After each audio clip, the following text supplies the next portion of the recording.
Okay, now we're at the screen. Yours will be in an enclosure, so you'll be either swinging open a door or unscrewing a back cover. You don't have to take the screen out, nor do you have to make any special modifications to the way the screen is mounted.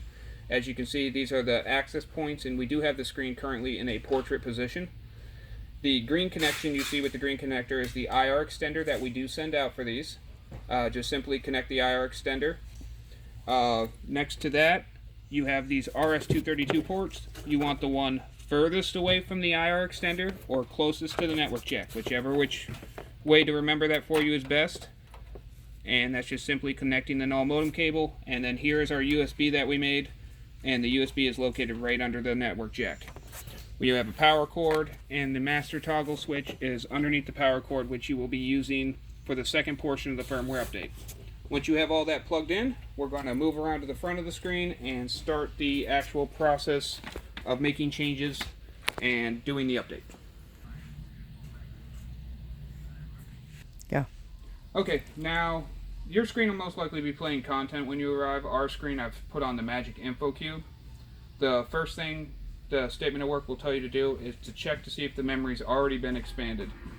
You simply hit the exit key on your Samsung remote. That'll take you out of the Magic Info Cube. It might send you to PC or HDMI. Hit the home key one time and enter on player. Once you have the player screen open, you simply just hit the info key, and there it comes up. This one, as you can see, has already been expanded to the 5.65, but most of the ones you will run into will be around 2.00. Once that is identified, and we know it does have to be updated, we just exit that screen. If you exit too far back and it takes you to PC or HDMI, just hit the home key again so that you can see the player schedule template screen. Your first thing is going down to clone product. If the USB has not done a clone in the past, it will tell you there is no cloning file on there. You just hit OK. And now it's exporting the clone of all settings to the screen onto my USB that's already attached. Once transfer is complete, you can simply hit exit from this menu,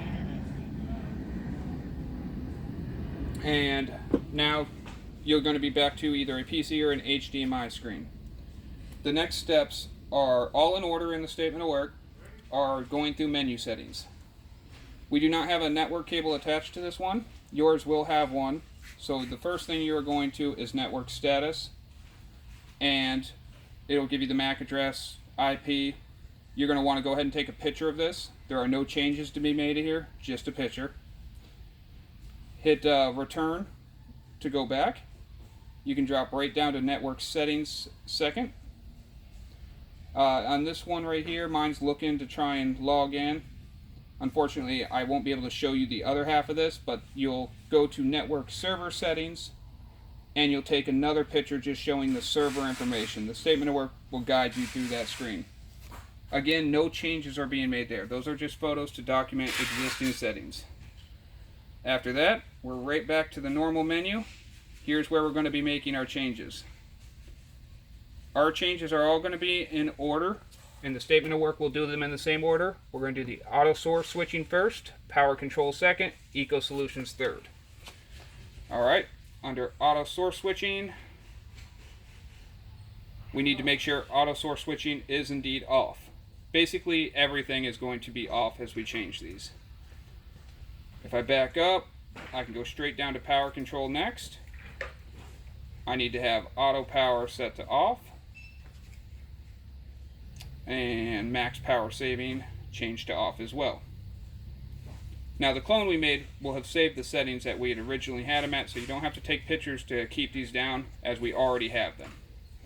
So we're going to just return back, and I'm going to head down to eco solution last, and energy saving is off, and this is one of the more important ones, no signal power off. It gives you times. We want to go straight to off.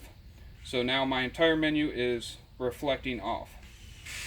Once you've gone through those three menus, the statement of work's next thing is going to be doing the most important of all setting changes, and that's from the service menu. You will power the screen off using the Samsung remote. You hear it click letting you know it's off, and then you press the following keys in order. Mute, 1, 8, 2, power on. And there's an entire page dedicated to this. The screen will power up. Upon powering up, you should receive this menu.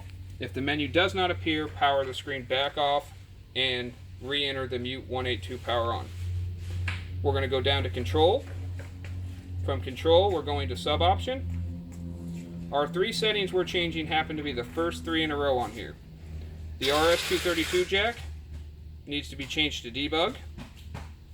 After you change it, you can just hit the return key. Serial log will be changed to on. Hit the return key again, and watchdog changed to off. And once you get to this point, I would take a photo showing that I've got these 3 settings changed. These allow the PC to communicate with the screen itself. It turns on the serial port, and it keeps watchdog off during our update. Once those are all done, you just power the screen off and power it back on again. Okay. Alright, the screen is now powered back on. The next step it's going to ask us to do is the first half of the update. If you want to recheck to make sure you got your settings right, now would be the time. Once we do the first portion, which is the USB update, you can't go back and check the settings. So you need to make sure you do have that debug on, that serial log on, and watchdog off. At this point, I'm just going to hit the menu button, and it instructs us to go to support. And since we just powered up the screen from doing the service menu settings, software update is not yet available. Right now the screen is just finishing its boot cycle. It'll figure out there's a USB connected to it, and the moment it does, software update comes available. This can take a few moments. Here it is. Now we got our software update available. Click on software update. We're going to say update now. And it sees my USB as expected. I'm telling it to go ahead and search. Here comes version 000. Hit yes. And at this point, we just have to wait on this to get to 100%. Once it gets there, the screen will reboot, and we'll restart the video showing the screen with backlight only, because that's where it's going to reboot to.